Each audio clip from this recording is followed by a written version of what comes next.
దేవుని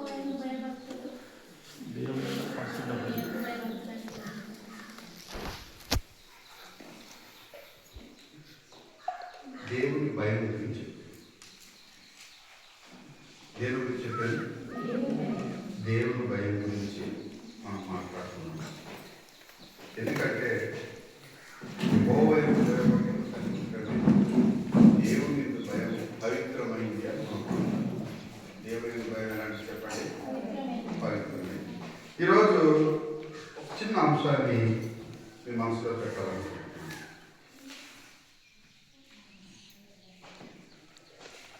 పాపమును ద్వేషించుట ఎలాగా అనే దాని గురించి మీ చిన్న మాటలు మనసులో పెట్టాలని ప్రయత్నం చేస్తున్నాను. పాపమును ద్వేషించడం ఎలా?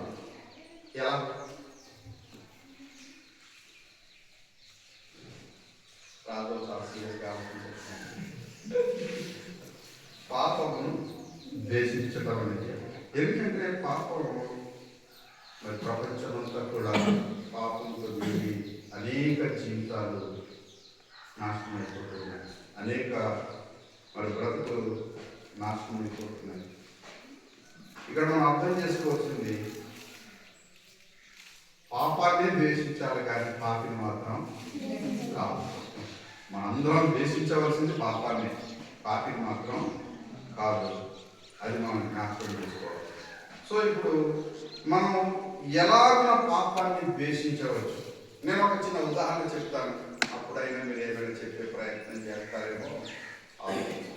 నేను చాలా సంవత్సరాల క్రితం బిషప్ కేఆర్సింగ్ గారితో కలిసి పరిచయంలో ఉన్న రోజుల్లో జర్మనీ నుంచి ఒక యవనస్తుడు, నేను చాలాసార్లు చెప్పాను చర్చిలో, మేము వీడియో మర్చిపోయి ఉండొచ్చు. ఒక యవనస్తుడు అమెరికా జర్మనీ దేశం నుంచి ఏజెన్సీ వచ్చారు. అప్పుడు అది జంగిల్ క్యాంప్, అంటే ఆ యొక్క అడవి ప్రాంతం నుంచి వారు వచ్చి అక్కడ బస చేసి ఆ ప్రాంతంలో ఉన్న ప్రజలకు స్వార్థ ప్రకటించి ఒక కార్యక్రమం చేశారు. నాకు ఒక జర్మన్ అబ్బాయికి, ఒక జర్మన్ వ్యక్తికి నాకు అసిస్టెంట్గా, అతనికి సంబంధించి కేర్ టేకర్గా నాకు నియమిస్తే నేను కొంచెం దూరంగా ఉంటున్నాను. ఆ బ్యాగ్ పట్టు తీసుకోవడానికి కానీ, లేకపోతే వాళ్ళకు మంచి నీళ్ళు ఇవ్వడానికి కానీ, ఏం చేయడానికైనా కానీ కొంచెం నేను డిస్టెన్స్ మెయింటైన్ చేస్తున్నాను. కారణం ఏంటంటే నేను అమ్మాయి అంటున్నాను. ఎందుకంటే వాళ్ళకి మీసాలు ఉందాం, మన ఇండియన్స్లో మనకు మీసాలు పెంచుకోవచ్చు, జుత్తేమో పొడవ ఉంది, దగ్గర నడుపుతామంటే లేకపోతే గొడవ అని చెప్పేసి నేను దూరం ఆ మరొక సంవత్సరం మళ్ళీ జంగిల్ క్యాంప్ జరిగింది. మళ్ళీ వచ్చి నాకు ఎదుర్కొంటున్నాడు. ఎందుకంటే నాకు లాస్ట్ ఇయర్ నాకు కొద్దిగా ఈ యొక్క సర్వీస్ చేసిన తన కోసం వాళ్ళు ఎదుగుతుంటే నాకు సో అని చెప్పి తన చెయ్యి నాకు పర్వాలేదు కావాలి, ఇదే కావాలి చూస్తున్నాడు. నేను నీకు ఎలా తెలుసుకున్నాడు అడుగుతున్నాను. పోయిన రోజు మనం కలుసుకున్నాం కదా మన జంగిల్ క్యాంప్, నువ్వే కదా నాకు అంత కేర్ టేకర్ ఉన్నావు అంటున్నాను. నేను అమ్మాయి అంటున్నాను, పోయిన సంవత్సరం నీకు నేను ఒక అమ్మాయికి ఇష్టపడతాను, ఇక నీకు నాకు తేడా ఎక్కడ పోయినప్పుడు నువ్వు అది కత్తరించుకుంటే అప్పుడు నేను నీకు ప్రేమిద్దాను, అప్పుడు చక్కగా క్రాప్ చేయించుకొని మొగోడాలి. ఇప్పుడు చక్కగా పాపమును ద్వేషించడం ఎలా ఇప్పుడైనా చెప్పండి. ఇది నేను ఒక భౌతికమైన విషయం చెప్పాను, దీన్ని ఆత్మీయంగా మనసుకుని ఒక మాట చేస్తాను. మీతో సిద్ధపడు బట్టి 97వ కీర్తన 10వ వచనం, 97వ కీర్తన 10వ వచనాన్ని మనం ఒకసారి చదువుకుందాం. ఏంటి చెప్పండి? యెహోవాను ప్రేమించు వారలారా చెడుతనమును అసహ్యించుకుని తన భక్తుల ప్రాణములను ఆయన కాపాడుచున్నాడు. భక్తిహీనుల చేతుల నుండి ఆయన వారిని విడిపించును. చాలా ఇక్కడ నా పాయింట్ ఏంటంటే, ఒక వ్యక్తి పాపమును ద్వేషించాలి ద్వేషించాలంటే దేవుడు ప్రేమించాలి. ఒక వ్యక్తి పాపాన్ని ద్వేషించాలంటే ఏం చేయాలి చెప్పండి? దేవుని హృదయపూర్వకంగా ప్రేమించాలి. నిజంగా ఆయన మీద కొరకు ఒక గొప్ప ప్రేమ కనుక ఉన్నట్లయితే, ఎందుకంటే ప్రేమకున్న బలం చాలా గొప్పది. పరమగీతాలు పరిశుద్ధ గ్రంథంలో వెరీ ఇంట్రెస్టింగ్ బుక్ ఇది. పరమగీతాలు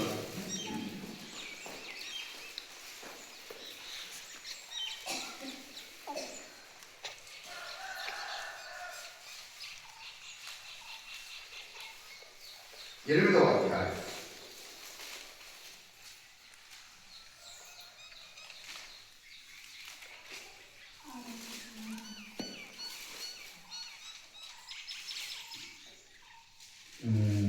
ఆరో వచనాన్ని మనం చూస్తే చదవండి.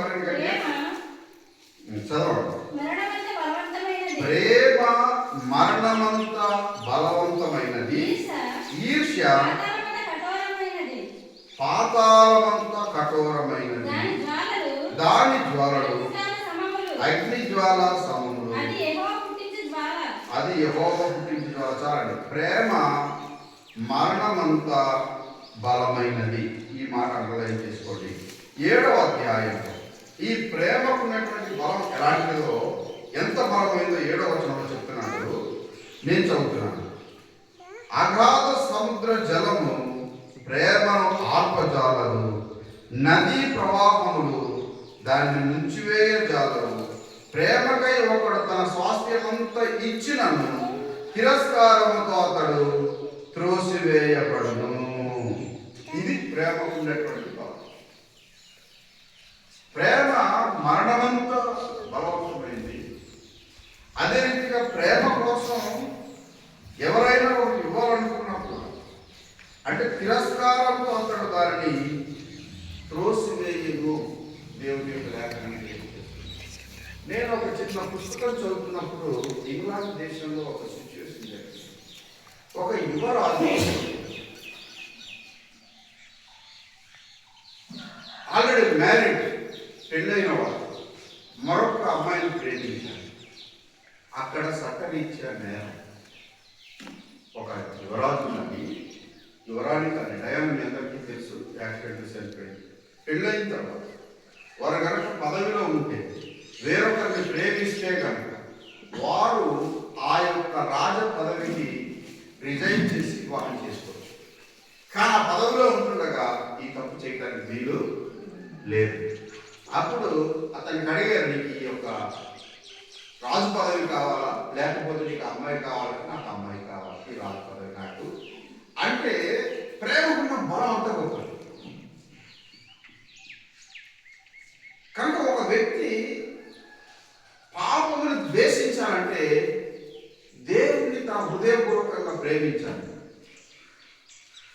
అదే పరమగీతాల్లో చాలా స్పష్టంగా తన జీవితం అంటే ఈ యొక్క ప్రేమను ఏం ఆపలేదంటే, అగాధ సముద్ర జలము కూడా ఈ ప్రేమను ఆపలేదు. ఈరోజు ఎన్నో హత్యలు జరుగుతున్నాయి. ఒక నైజీరియాలో 2025వ సంవత్సరంలో 25 లక్షల మంది దేవుడి ప్రజల్ని అక్కడున్న ముస్లింస్ చంపేశారు. ప్రపంచమంతటా ప్రతి సంవత్సరం 10 లక్షల మంది దేవుడి పిల్లలు హత్సాక్షులు అవుతున్నారు. అయినా ఎక్కడ క్రైస్తవ్యం ఆగటం లేదు.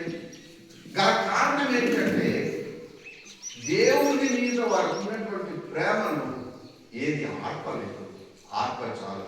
అందుగురించే మనకు తెలుసు, రోమిలకు రాసిన పత్రికలో 8వ అధ్యాయంలో అపోస్తలుడైనటువంటి పౌలు గారు చాలా గొప్పగా దాని గురించి వివరించడం అనేది జరిగింది. రోమిలకు రాసిన పత్రిక 8వ అధ్యాయం 35వ వచనం చదువుతున్నాను. క్రీస్తు ప్రేమ నుండి మనలను ఎడబాపు వాడేవాడు, శ్రమ అయినను, బాధ అయినను, హింస అయినను, కరువు అయినను, వస్త్రహీనత అయినను, ఉపద్రవమైనను, ఖడ్గమైనను మనలను ఎడబాపునా.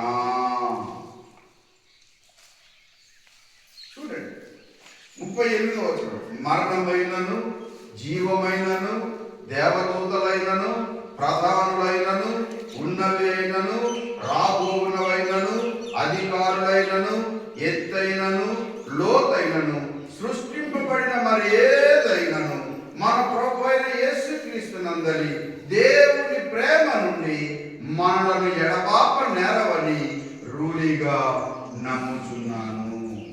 అపోస్తలుడైన పౌలు గారు ఇచ్చినటువంటి స్టేట్మెంట్. ఎందుకంటే తన జీవితంలో పరిసైడ్గా ఉండి అనేక మంది క్రైస్తవులను హింసించి చంపి అలాంటి ఒక వ్యక్తి క్రీస్తులోకి వచ్చిన తర్వాత క్రీస్తు కోసం తన ప్రాణాన్ని దారవేయటానికి ఇష్టపడ్డాడు. పిలుపులకు రాసిన పత్రిక 1వ అధ్యాయం 21-22 వచనాలు ఒకసారి మనం చూద్దాం. పిలుపులకు రాసిన పత్రిక 1వ అధ్యాయం 21 వచనం చూడండి. ఇక్కడ అందుకే ప్రేమకున్న గొప్పతనం ఏంటంటే ప్రభు ఇక్కడ అపోస్తలుడైన పౌలుకి ప్రభు యేసుక్రీస్తు వారి మీద ఉన్న ప్రేమ కోసం ఆయన ఏం మాట్లాడుతున్నాడంటే, నా మట్టుకైతే బ్రతుకట క్రీస్తే సావైతే లాభం. అయినా శరీరంతో నేను జీవించుటయే నాకున్న పనికి ఫలసాధకమైన ఎడల నేనేం కోరుకుందునో నాకు తోచలేదు. ఈ రెండింటి మధ్యను ఇరుకున పడి ఉన్నాను. నేను వెడలిపోయి క్రీస్తుతో కూడా ఉండవలనని నాకు ఆశ ఉన్నది. అది నాకు మరీ మేలు. అయినను నేను శరీరమందు నివసించి ఉండుట మిమ్మును బట్టి మరి అవసరమై ఉన్నది అని పౌలు గారు స్టేట్మెంట్. అంటే నాకు మరణం అంటే నాకు పెద్ద ఇబ్బంది లేదు. ఎందుకంటే బ్రతకడం అయితే క్రీస్తే.